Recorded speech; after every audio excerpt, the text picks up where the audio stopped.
I've actually seen firsthand where the tech layoffs happened last year, and these were major FANG companies, Mm-hmm. which is like your Facebook, Amazon, Right.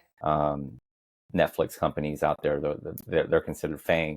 But with those companies, they did layoffs last year too, and I've noticed, and I kind of learned from my environment, was a lot of the people felt ashamed. They've been with Google for 15 plus years, and that's all they know. And then when they got the news of being laid off, it was kind of like a shocker. Mm-hmm. And then they were ashamed that they didn't want to tell people, they didn't want to tell their friends or family that they got laid off, because they felt like it was a scarlet letter that they were Right. ashamed So it's a of. reflection on them. Yeah, it was like a reflection on them, and they took it personally. And so we found out that Today, as a guest, I have an old friend who is way across the pond at this point. We were in DC together at some point of our journeys.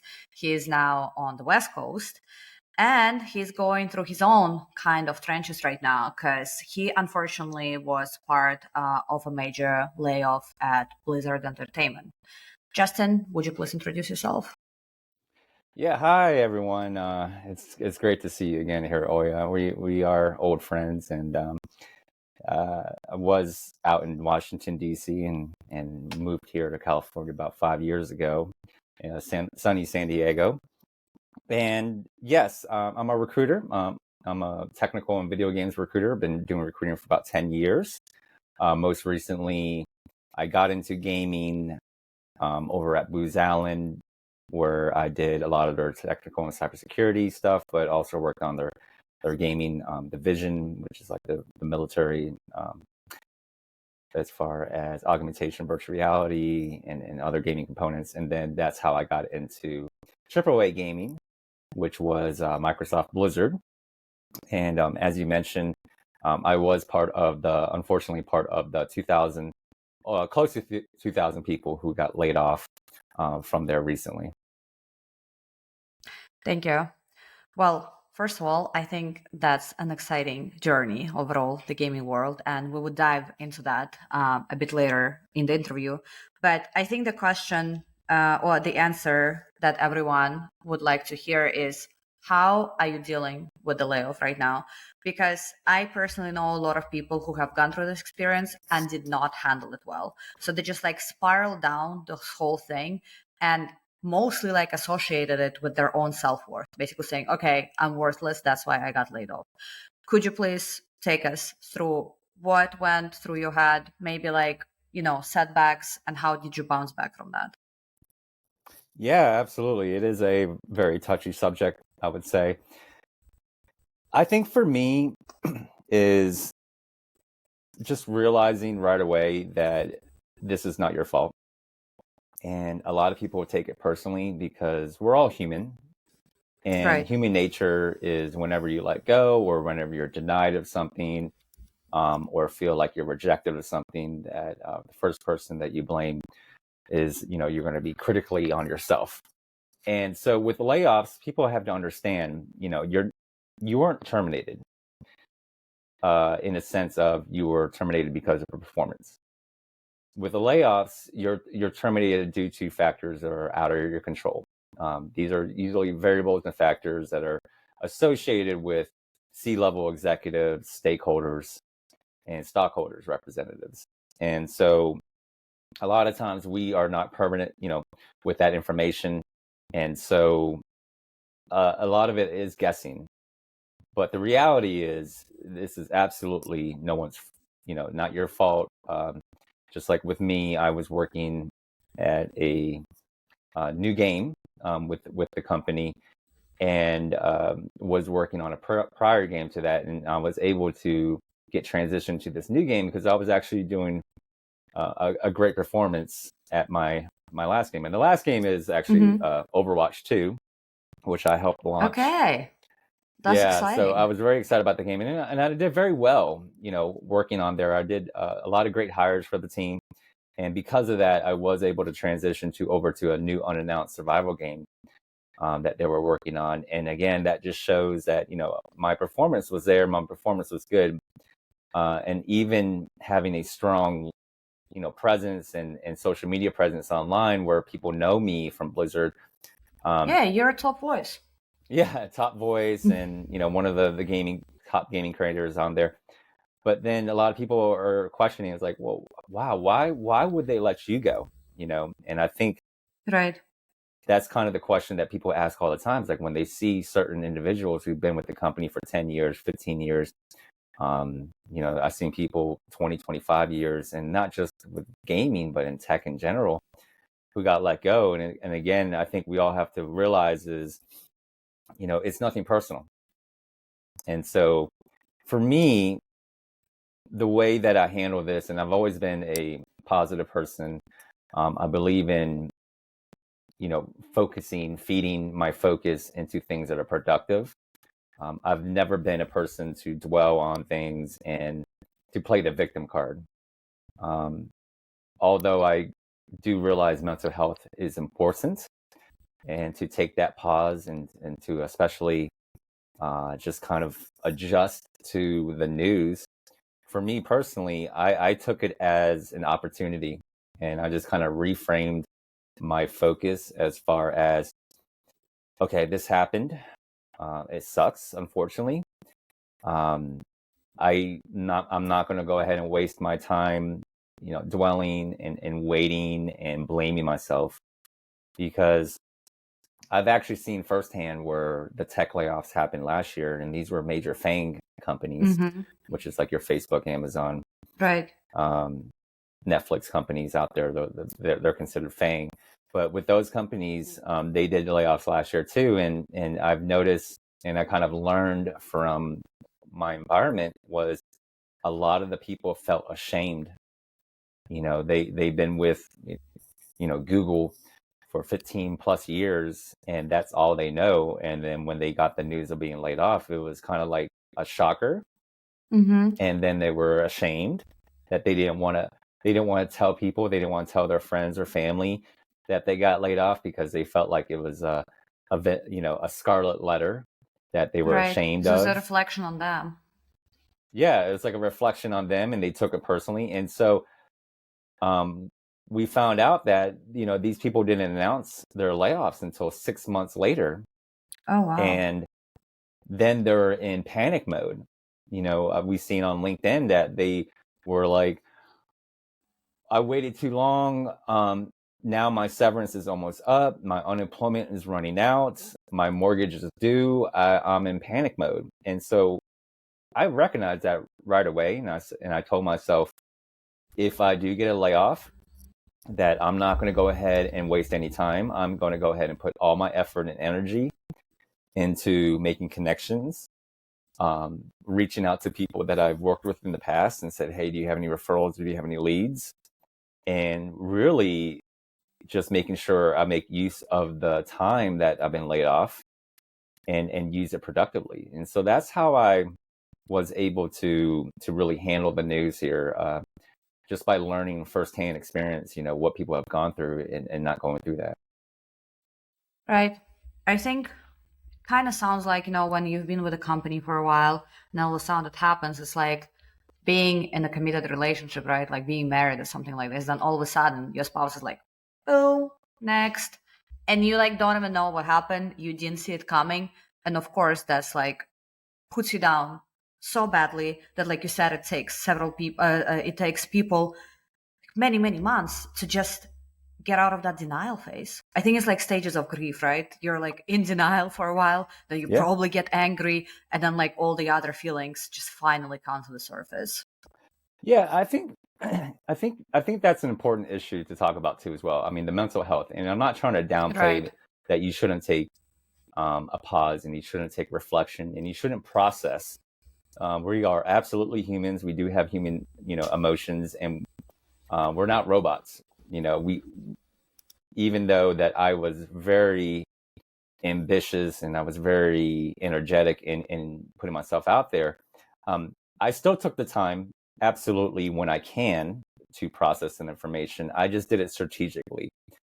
That's not to say that I didn't take any time for reflection or to process, because I kind of made a schedule of saying, okay, Monday through Friday, and that's when most companies do post, is Monday through Friday, um, to really make it my full-time job, to really start applying and networking. And then, of course, leaving time at night for family and for reflection. And then on the weekends, making sure that I do force myself to still continue to enjoy life and do reflections. So, absolutely take the time for that mental awareness, that mental health break. Do not discount it. Do not leave it alone. But I think there's a healthy balance that you can definitely balance the two. Yeah, absolutely. And I like the approach that you took, just basically kind of making it your full-time job to apply, network, etc., but making sure you actually like take a break from it. Because I think that what happens is that people go through the extremes, right? It's like the freeze moment where it's just like, okay, I don't even know what to do. Like, I'm not even gonna like, accept and admit that this happened. But then there's like the extreme where all they do is trying to deal with it, Mm-hmm. and that is definitely not productive either, because I think then after their self-worth has been associated with this layoff, then their self-worth is getting associated with how often they get the interviews, or if they're getting interviews at all, because I've Yeah. heard some really really drastic stories about this, like people with major profiles still not getting interviews at like mid-level companies. Yeah. It is a real challenge out there, and this is very unprecedented. We haven't seen something like this for many years, and we've seen the tech boom, we've seen the real estate crash, but even then, this is kind of unprecedented because a lot of the most stable jobs out there, like the software engineers, are still finding hard work to find work, and people who are tenured at a company are still finding hard to work. And so, what is happening is 2 years ago, where if you were a software engineer and you applied, there may have been 90 applications, and then the recruiter was trying to chase you down to see if they can hire you. Now we're seeing a flip on that. Now we're seeing that one job and now is getting 3,000 applications, and then there are hundreds of the same profile as you, same software engineer profile as you, that are competing for that one spot. And then the recruiters are kind of taking it like, they're in a candy shop, and they're just like, now I don't have to do any work and I can just sit back and relax, and they're coming to me now. So it is a little different as far as the change in mentality here. But you're absolutely right. I mean, cold applications where you just apply and you're just applying and praying that someone will reach out to you is not effective right now. And I've known that firsthand.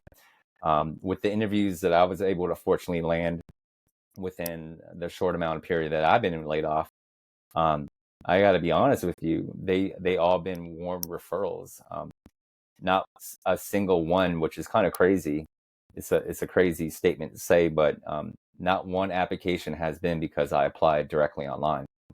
And with that being said, that goes to show you that you can try to chance it, you can try to roll your dice, you can try to say like, okay, then I'm going to be lucky today, and really rely on cold applications, or you can be smart about it and try to build that network of communication of who's in your network now that you can reach out to. Hey, do you have any leads?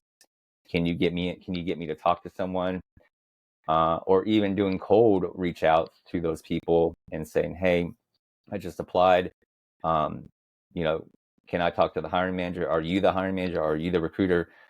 By shifting that focus, I think that's going to be a little bit more advantageous, and a little bit more to your advantage than just praying out there, that hoping that your application gets open.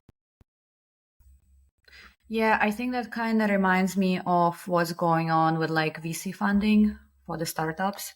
I've never heard a single founder say, "Oh, I don't know, emailed this VC and it happened." Like literally not a single time. And I have a network of like 200 founders.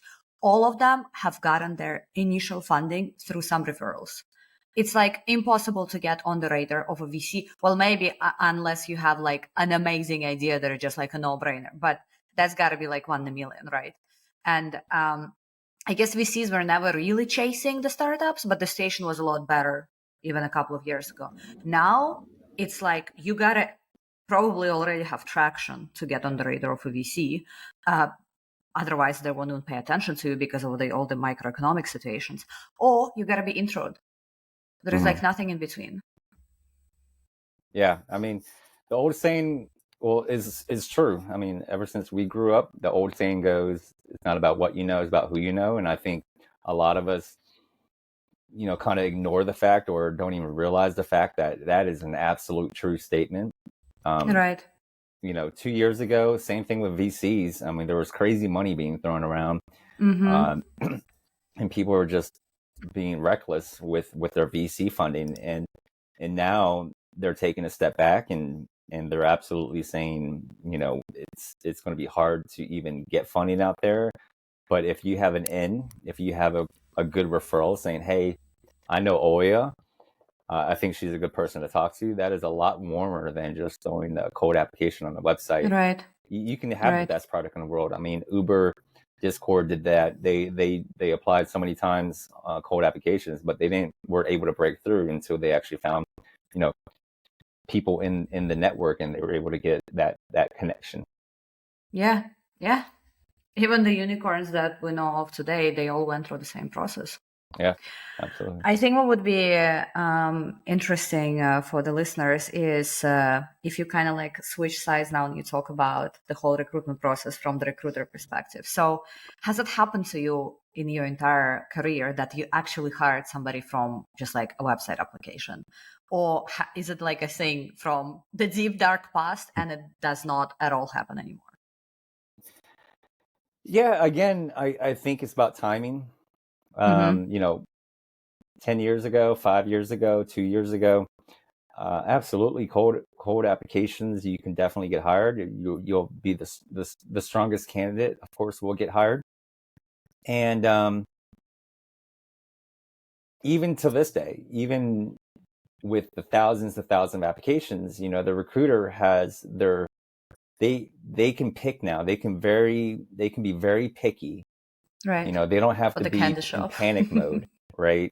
Where I remember 4 years ago, I was trying to hire for an engineer, and I was lucky to get maybe 1 or 2 code applications, and I would try to find networking events. I would try to find them on GitHub. I would try to find referrals. Like, I need this engineer, this very specialized engineer, and it's very hard to get someone to apply. Right. Nowadays, the recruiters have, all these thousands of resumes, and they can absolutely find 5 good applicants, top applicants out of that 1,000 batch, because now there's more people applying. Now there's people that are coming from the big companies like Meta and Google and so forth. So, you're not waiting around to see if they can apply. So, yeah, absolutely, you can get hired through a code application, but it's like playing the lottery.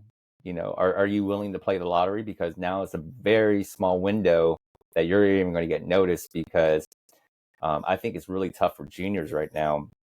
The juniors are competing against mid-levels and seniors who are willing to take a pay cut just to get a job. And so now the juniors are pushed down even further down in the resume pile, because now you have like a senior, project manager has been at Google for 20 years, and he says, you know what, I'm willing to take a junior role just to get a job. So now you're pushing out the juniors, and then you're pushing out the mid-levels out of work, and only the seniors are being looked at. For anyone junior who's listening, what should they do? Because that might be very discouraging for them. It is discouraging to hear, but it is not impossible. So there are still absolutely a lot of entry level and a lot of junior jobs out there. But keep in mind, you're also competing against, the same people in the same boat as you. So they also have a degree. They also done internships. They also done charity work. So what makes you stand out? And a lot of times now, more than ever, you have to add more stuff to your resume than your competitors. And so your competitors, if you think about it, they're going to have their standard degree. They're going to have their standard internship. They're going to have their standard, academic projects. Okay, so that is Mm-hmm. not the goal as it was 5 years ago. 5 years ago, they said, okay, get the internships, get this and this. That will make you stand out from the crowd. Well, now the bar is even raised even further. Okay, Right. now that's common sense to get an internship. Now it's common sense to get a degree, 2 degrees, 3 degrees. But now you got to start thinking about, okay, what else can I add to my resume that will make me stand out? So a couple of things that you can do. One is getting certifications. Certifications is especially huge in tech. With tech, sometimes 1, 2, 3, 4 certifications are needed. And so if you can have multiple certifications, that will make you stand out. The other thing is doing personal projects. So you can do personal projects like game jams, where, Mm-hmm. game jams is like an open format where a bunch of people get together and create a game from scratch. Even though it may not be from AAA or may not be a paid opportunity, but it is still experience that you can list on your resume. And that experience may be something that the other people don't have. And so that will give you a leg up on your competition as well. So stuff like that, you got to start thinking creatively. Another thing I love is volunteer work. Okay. There's a lot of volunteer opportunities that you can ask. You can ask your local church. You can ask, friends and families, like, hey, um, I understand you're not hiring right now, but I definitely am trying to work on getting experience. Can I volunteer some of my time to do some project management work for you? Sometimes they may pay you, sometimes they may be unpaid, but the opportunity is there. Experience is experience, and you want to try to do everything in your possible power that you can to stand out from your competition. So, because we mentioned at the very beginning that you're a top voice in gaming on LinkedIn, do you think? I mean, obviously, not every, maybe not even a lot of juniors are ever going to get the top voice badge. But do you think having some commitment to the industry and showing your passion in the form of social media content or something like this could potentially deliver to the weight of your application, whether you're junior, senior, or whatever mid level? Yeah, I mean, compliance wise and HR wise, it's not really needed that if you're a gamer or if you're passionate about it, as long as you can do the job. That's what really matters in the Right. world of HR and recruiting, is to be unbiased. Like, do you have the qualifications to meet the job? Mm-hmm. And there has been a lot of people in gaming companies who don't even play games who are able to land the jobs. But again, we're talking about how you can be competitive and how you can get that extra edge. And absolutely, if you have the passion for it, gaming studios love to hear what type of games you play. Again, they may not qualify you based on that, but it does Mm-hmm. help. And again, anything that you can do to really edge up on your competition, I would say go for it. So in the world of social media, you can absolutely show your passion and love in the games that you do, or even the type of work that you love. I see people post all the time, I just worked on a certification, I just worked on a new project, I just played this new game. And what you can do from that is you can also reach out and build up your network, because then you can reach out to other game designers or other project managers, Right. ask them, how did you get that job? What are some of the things that I should be working on in order to land somewhere? What else can I learn from you? So yeah, building your social media presence is absolutely key. I would say key into the aspect of networking. The more stuff you post, the more connections you make, the more comments you do on LinkedIn, you're building relationships, and those relationships can get you jobs. Yeah, I think that makes a lot of sense because posting just for posting will probably not get you too far. But yeah, what you said, building a network, building a relationship, that's definitely what matters. So, to come back to the whole top voice thing, how did you get there? Was that like conscious decision or did it just happen?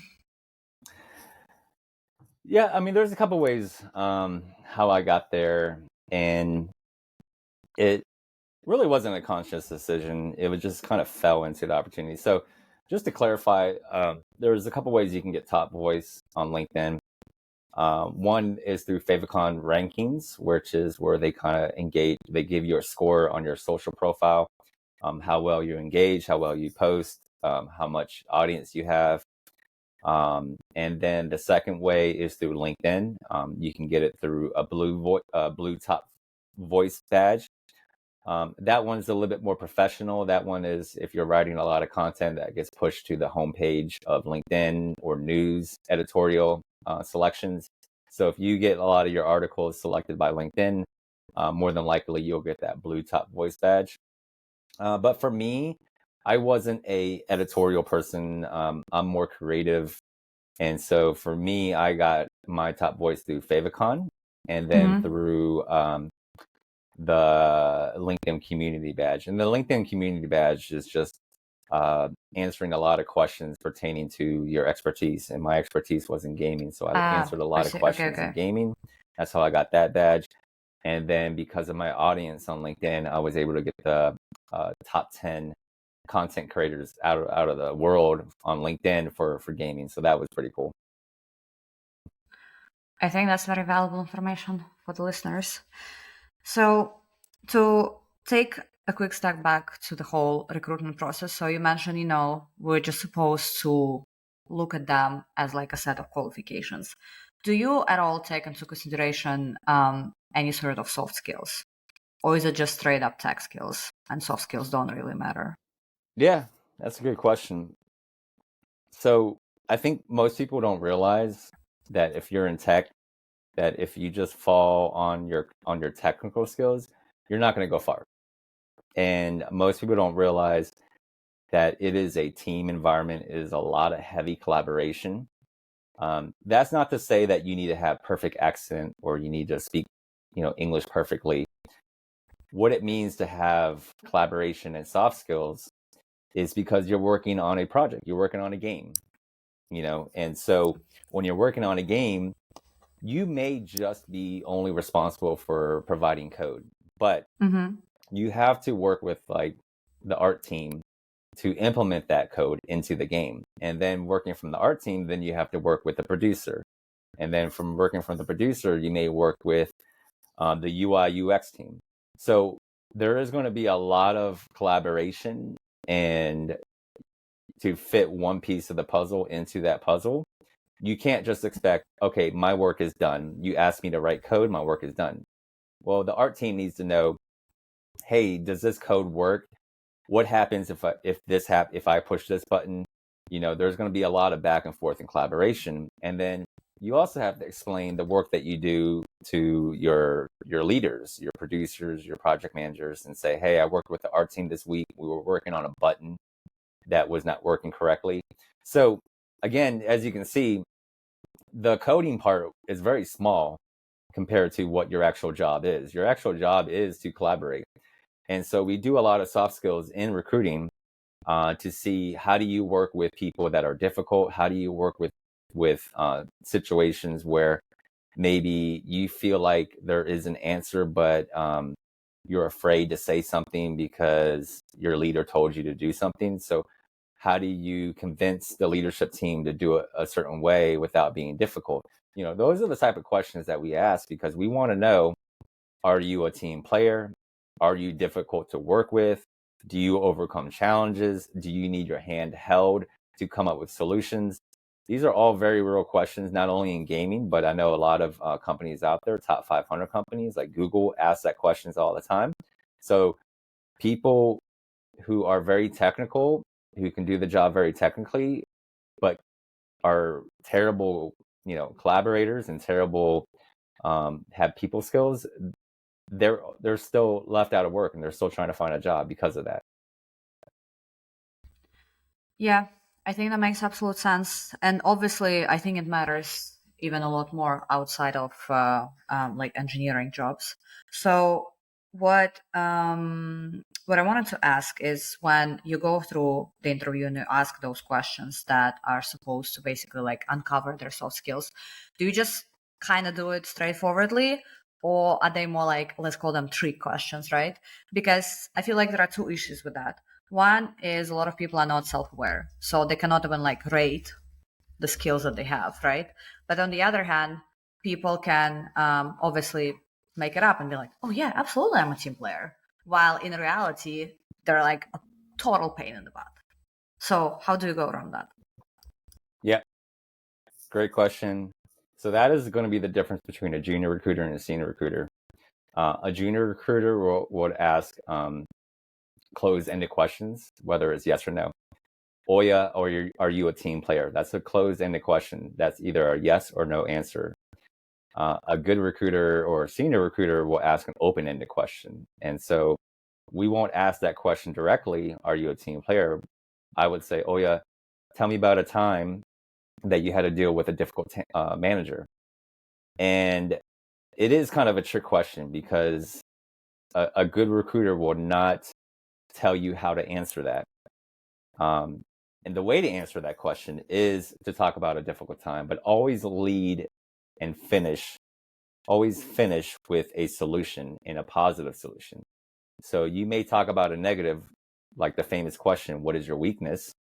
That is a trick question, because yes, there's always going to be a negative answer, but you have to finish it with either, have you learned from it? Is that from the past that you still currently do? And how do you solve that now? What is your solution moving forward? So when you end it like that with a solution statement, you're addressing the negative, but then you're also providing a positive solution. And that's what we want to hear. We want to hear solutions rather than excuses. Absolutely. So, besides just like connecting with others, what about maybe like the bounce back skills, the resilience skills? Like, say something goes totally wrong, like how do you address that? Or on the other side of the spectrum is um, sorry, I'm like spacing out. I had a question in my head; it just totally escaped me. Oh, managing your emotions. So you know how some people just like emotional regulation is not a thing for them. They just like they cannot even name their emotions. And I think in the positions in engineering, and maybe even more so in others, this is extremely important, because if we do not know how to label our emotions and communicate them to other people, we obviously would not know how to manage them. Yeah, emotions is tricky, and that is part of to emotional intelligence, and that is how you're able to reserve and handle situations. And that is also another tactic we use to see if you're going to be a difficult person or a difficult team player. Because absolutely, we don't want any loose cannons out there Right. joining the team. And when you show that you can't restrain yourself and you don't have the emotional intelligence to do your job correctly without over, dramatizing something or just screaming all the time, I mean, that just shows you're a difficult person. Right. Uh, so you may be emotional, you may be very passionate. I like to use the word passion because passion shows that you're reacting to something because you feel very strongly about something, and so that is perfectly okay. I mean, it's okay to feel strongly about something, but you have to do it smart and strategically. I've always the best advice I've always been taught is to be a sponge, and Okay. so what that means is, if you're a leader and you lead by example and you like to control things and you like to tell people what to do and you like to say, okay, this is how we're going to do it. Normally, I would say just there's a time and place for that.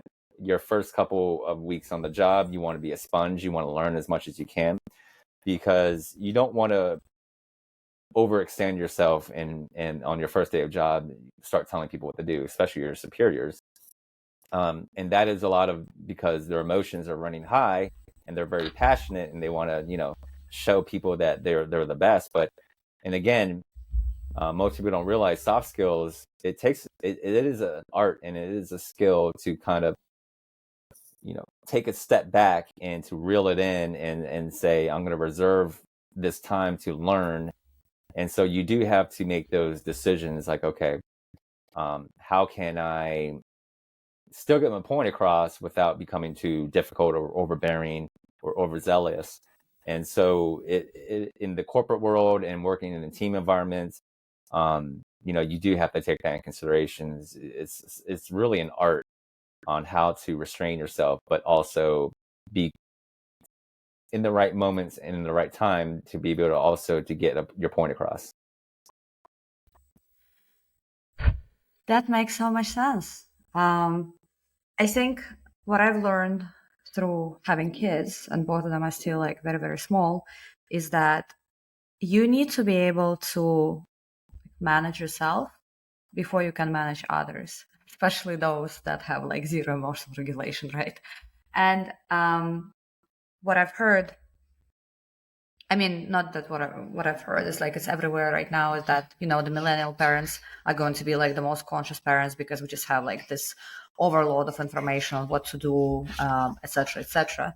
And there is this very popular therapist, Dr. Becky. She has this phrase that goes, you got to connect before you correct. And I think she actually borrowed it from somebody else. But I just recently listened to this podcast and I was like, that makes so much sense even outside of like parent child perspective. It makes so much sense with like manager team perspective, because I think a lot of times we just react instead of like trying to understand what's going on. Do you have some experience with that, and maybe like some things that you learned along the way, or something that you guys have taught at your company to the managers? Yeah, I do have experience in that, and a lot of it is knee-jerk reactions. It's unfortunate though that you learn a lot of this stuff in your 20s and when you're your younger days, when you're wild and free, and you absolutely do have knee-jerk reactions like, oh, someone looked at me weird, or I don't like I don't like how this person is flirting with my significant other, and you get a knee-jerk reaction, and that is absolutely emotional intelligence, because if you react and you gave that in a way that you're not rationally thinking it, anger is just one letter away from danger, and so when you overreact and you don't think, I mean, you're not putting the best foot forward out there. So that is why I like the statement, be a sponge, because a lot of times is, even if someone's reacting to you negatively, or there's something that you found frustrating, like someone did something and they messed up your project or they messed up your assignment, your human nature is just going to call you to do a knee-jerk reaction, like, why did you do this? If you're a sponge, what you're doing is, okay, let me try to understand why this happened. Let me understand how this affects me before making a statement. Because once you, like you said, once you're able to try to reframe your mind about understanding yourself in the situation and then also their situation, because everyone's point is valid. And I think ego plays into that as well, where we always think our point of view is the best point of view, which is not normally the case. So there's going to be a lot of instances in when you're working in a new position, is you're going to have to take a step back and try to understand the situation before offering any type of advice or any type of reaction. And so you're trying to understand the situation and you want to be a sponge. And so absolutely, that is the one thing I am still learning, is not trying to knee-jerk reaction and react to a certain way, even if it's negative or positive. You still have to take that time and pause and be like, okay, let me try to understand the situation first. Not only trying to understand, but being empathetic. Like, you can say, yes, I understand the situation, or you just did this just to hurt me.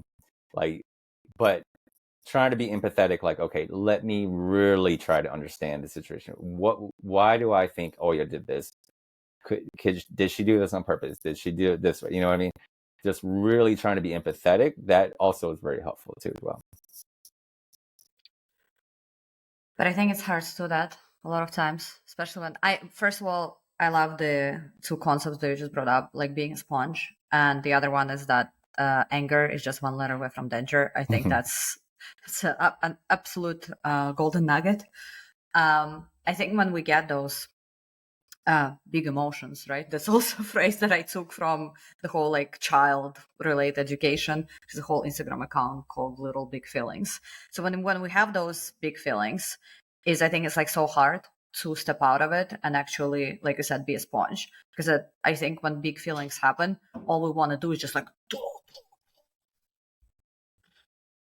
Yeah, we just So want to the pounce. other concept that you brought up is like taking a break is I think absolutely necessary because I'm kind of able to do this now, maybe like 3 times out of 5 in the professional environment because I take a lot less things personally.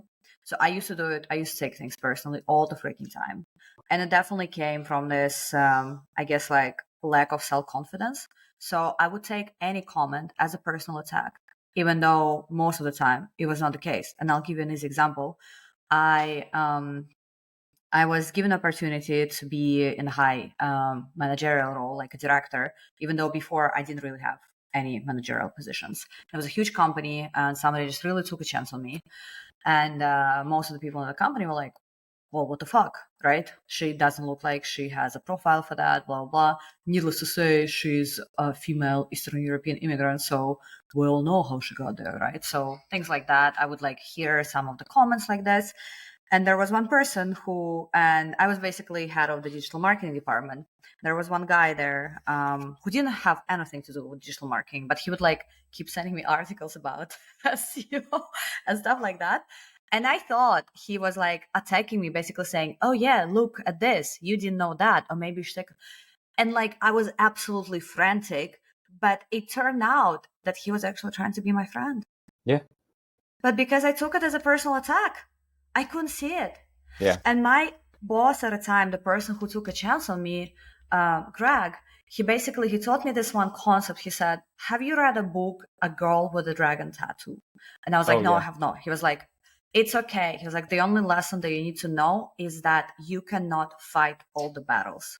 It's like you gotta choose your battles, otherwise you will just burn out." He's like, "It's not even the battles." He's like, "Some of them are not even the battles." It's like you cannot fight all of them. It's like you gotta choose one or two, and the rest just leave it aside. It's just the noise. So don't pay attention to that. And it took me from what is it? I think it was like 2015. Oh my god, 9 freaking years to be fully conscious of this concept and to actually be teaching it to the others. But this was an amazing transformation that I was able to do for myself because it really stopped me from being in this constant state of like half anger, half anxiety because everything seemed like it was like the world was against me, you know? Yeah, there's plenty of stories like that has happened to me too as well, and it's just um again that knee jerk reaction, and then also assuming things. Um, for me, another thing that I learned is from a quote from the old Pepsi CEO, where she quoted, "Always assume positive intent." And the reason is, I know that sounds kind of crazy because it's like, well, what if someone is actively trying to hurt you, or what if someone is trying to sabotage you, or what if someone is trying to be a bully to you? Well, if you always assume a positive intent, I mean, there's nothing wrong with being kind. There's nothing wrong, just being respectful. And until it officially happens, until they actually, show in your face that, hey, I did take away your work, you won't know, and you're just playing the guessing game. In your case, until this person actually goes up to your face, or you have something in writing that says, I do not like you, it's very harmful to assume certain things. And so if you always assume positive intent, even if that person was being a jerk, you're not losing anything. And people are going to see that you're always a positive person. You're not difficult to work with. And if that person is being a jerk, they're going to see that that person is difficult to work with, and so you're always better to be left on always assuming positive intent, because it's never going to hurt you. Only when you assume negative intent is when it's going to hurt you. So it's very black and white. Would you rather always be winning, or would you always be losing? And so when I frame it like that, um, taking away the ego again, no matter what anyone does to me, until I have solid proof, until I actually have solid proof where it actually perfects my performance, where someone was actually taking my lunch every day, and here's a copy of it, or my lunch is being stolen every day, and I'm saying a positive intent, like, oh, maybe it gets misplaced and stuff like that, and then 3 months later I found out, my wife's didn't take my lunch, so it, you see how if you always assume positive intent, you're always going to win. You're always going to win. And I think people, they replace kindness with weakness, but Mhm. it's really not, Yeah, and I and think when that's a you're big one. kind, you're showing your true nature, and you're you're never going backwards. But if you're negative and you're a jerk and you're a bully, you're always going backwards and you're never going forward. So that's why I love that quote, always assume positive intent, because you can never go wrong with just being kind. You can be, you've seen it before. You can call customer service and they'll be yelling at you, and they'll be like, you did this wrong, but you're not going to lose anything if you're just being kind. um and so that's the way we got to look at it in life too as well. It's just like, okay, the battles we choose, is that a battle worth fighting for? Because again, you don't know until it happens if you're assuming. So just unless you have that proof, and if you're in that stage of assuming something because you don't have proof, just assume positive intent, and what that means is assume good intentions. Right. What is that phrase from the court system? Not guilty until proven otherwise, something like Yeah, that. yeah. You're innocent until proven guilty. Yes, right, exactly. And I think so. This makes me really think about this. I think kind of like a line from the Bible where it said that when Jesus, when he was hit on the left cheek, what he did was like giving them the right cheek. And for like most of my life, I couldn't understand that. I was like, what the hell? Why? Why would you give them the other cheek if they just hurt you? And what I've just realized, I think maybe in the last couple of years, is that this is actually so powerful. This is so powerful. You're showing grace to somebody who's hurt you, and maybe their intention was not even to hurt you from the very beginning. It was like not about you, it was about them. And by showing that grace, most of the time, I think this like negativity towards you stops, because like you cannot, there is nothing you can do with kindness. Like you cannot get angry at a kind person, right? Yeah, yeah.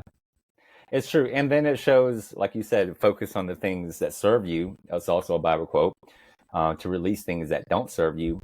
And what that means, it's not about like serving like a servant, but it's Right. like, is it there for you to be productive? And you're going to come across many battles. And again, if you're just kind to that person and you're assuming positive intent, well, that's not really going to affect your brain. If you respond back negatively, oh my, this person is talking about me, this person is gossiping about me, again, you're assuming negative intent, so that is going to bother your production. So that's where you choose your battles, right? That's where you choose your time effectively. That's where you choose what serves me. And if you assume positive intent and you're kind, I can guarantee you that's not on your mind. That's not going to bother you, and you're moving on to your next problem. And probably that problem requires more of attention. That problem may be like, I'm trying to save up for a vacation, and how do I do that? Do I get extra overtime? Do I sell this? That one is going to require more of your attention than just, is that person talking bad about me? So always, Right, yeah, you never right. lose by assuming being kind. So maybe if we just flip what you just said, so basically, does this serve me? How about how we can serve other people? I don't know. I just how can we serve other people? Because this is something that I went over in one of the previous episodes. It's like a lot of people who want to be entrepreneurs, most of the time they just want to make more money, right? Most of the time it's about that. But basically, what we discussed with on the previous guest is like, if you choose something where you can serve others in a meaningful way, the money will come. Hmm. How do you feel about that? Yeah, I'm 100% a firm believer in that. Even in taking it further than that, even if you read the books like The Secret, or even if you watch celebrity interviews or people who are millionaires, you will always find one pattern of truth, and that pattern of truth is giving back. It's that kinetic reaction of, if you're given something, you're supposed to be able to sacrifice and to give back to as well. And so the ones who don't give back or don't serve or not grounded, you see them spiraling out of control. You see them going into drugs. You see them, just going down this downward spiral. Where the ones who have that healthy balance of, yes, I'm receiving, good stuff in the world, but I'm also giving back, and that's a healthy balance. And so the yin and yang balance is so true. As far as serving people, you can never go wrong with uplifting others to be strong. And I think a lot of people take it as jealousy or competition, that if you uplift others, um, that you're uplifting your competition or you're uplifting someone else to succeed more than you. But another great quote from the Bible is, jealousy is a thief of joy. And Oh, wow. so I look at it like inspiration. So on jealousy, when I see my friends or peers, or when I see other people who are in the same similar situation to me doing better than me, whether it's through money or they're having more followers or stuff like that, again, I used to think very negatively, and I used to be very jealous about that. And then I'll get stuck in that downward spiral where, again, it's Right. not serving me. So now I frame it as, okay, Olya has double followers than me on LinkedIn. Instead of reacting, I'm jealous, I'm looking at it as inspiration. Mm-hmm. So she is serving me because now she's a friend, but I'm looking at it as inspiration, as in, that's so great that she has double my followers. How can I learn from her? What is she doing that I should be maybe putting into, that I can work on and stuff like that? And when you frame your mind as, what can I learn from inspiration, rather than taking it as, she doesn't deserve that, I'm better than her, type of frame of mind, you're always going to find that always be better, to be better yourself too. Is when you serve others in that way, and when you help others, um, you're always in that, again, you're always in that direction where nothing can go wrong. Right, absolutely. I think I've also kind of like learned my way through that, because every time I would see somebody like more successful in my field, I'll be like, oh man, I'm never going to make it. This person is so credible. They've done this and that. And now I look at it exactly the way you do. Like, first of all, say if it's about like a product or something, I'm like, that means that there is a market for that. Like, I used to get so discouraged by it before. And I'm like, yes, that just proves that I'm onto something. And when it's about people, I'm like, yeah, let me just learn from them. Like, let me see what they're doing. Maybe what you said earlier in the interview, maybe they'll be open for a conversation with me. And like, amazingly and surprisingly, a lot of people are open. Well, there are people that never respond, Mm-hmm. but there are people who are actually open. Yeah. So you never know. Um, we always end the interviews by asking a few, what I call them, like essential questions. I think because one thing that I'm preaching to everyone and startup founders and just really everybody in my personal network is that you got to really practice gratitude. Why? Because for me, it's been a turning point where I stopped seeing everything as a personal attack. I just stopped seeing black everywhere. Is when I started consciously noticing things that went right instead of focusing on things that went Mm-hmm. wrong.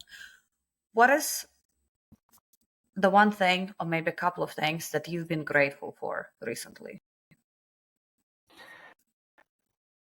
I'll answer that as far as what I've been doing.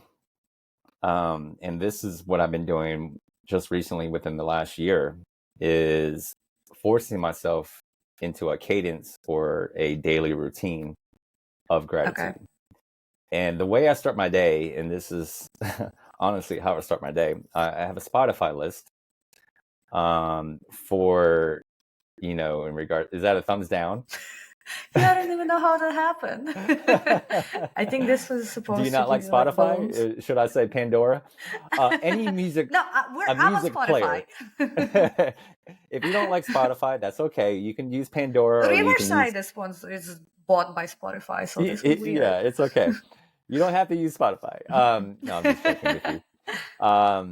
But I have a playlist of gratitude affirmations in the morning, and that helps me stay grounded. So it's a morning gratitude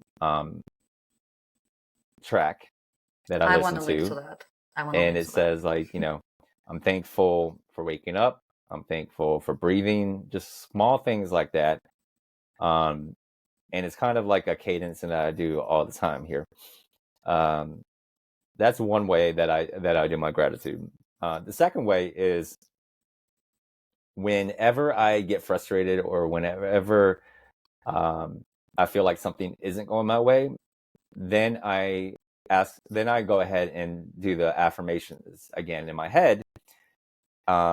Like, for instance, just recently, my wife and I, we were trying to find a parking spot in La Jolla, and there was like a big event going on, and we were trying to get to our favorite restaurant, and we just couldn't find a parking spot. And so we eventually had to find a parking spot that was like a little bit more of a walking distance. It was like more like 10-minute walk instead of like a normal 2-minute walk that we normally do.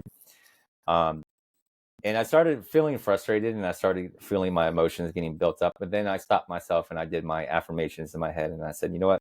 At least I'm thankful that I did find a parking spot. At least I'm thankful that I at least am going out to dinner with my wife. At least I'm thankful that I have money to go out with my wife to have dinner. At least I'm thankful, And then I started doing that. And then amazingly, out of the blue, while walking back, we found a closer parking spot, and I told my wife, "All right, go stand there right there."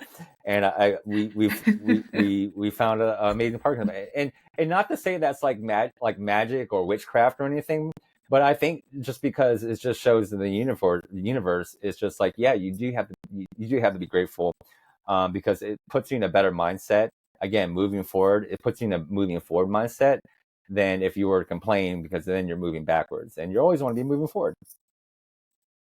Right. Yeah, like I said, I don't think there is any like magic in that, really. It's simply like whatever you emit, you attract the same thing. So you being grateful just like attracted some grace from the universe, really.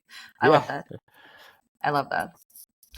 Usually, what we also do at the end is giving some type of a homework based on the things that we have discussed during the episode. Because what I've noticed myself is that I listen to a lot of great podcasts, but then like 30 minutes later, I cannot remember what I just listened to, because like I didn't like write anything down, or I didn't have anything to practice. So out of everything that you said, I think one very important homework that I would like people to take away and practice on is what you said: assume positive intent.